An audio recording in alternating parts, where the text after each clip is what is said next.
Good morning, guys. Happy Saturday. J3 Property Enhancements, sod installation. So, just wanted to shoot this video somewhat or close to being done with prepping. A lot of roots, old grass.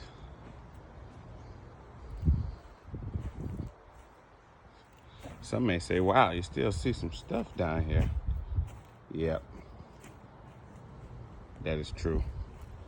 Cow manure is put down to do one thing: deteriorate, break down, neutralize, fertilize.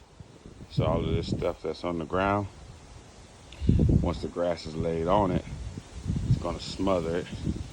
No air, break down, nutrients release, soil is fertilized. On top of the fertilizers that we're gonna put down today. Today we're only putting a pallet down. But I just wanted to shoot this quick video. Show you guys how it looks before, and I'll be back soon with an after. 386-237-3074. Sod installation. Services that we provide. And today we're going to talk about sod installation. So I'll see you guys later.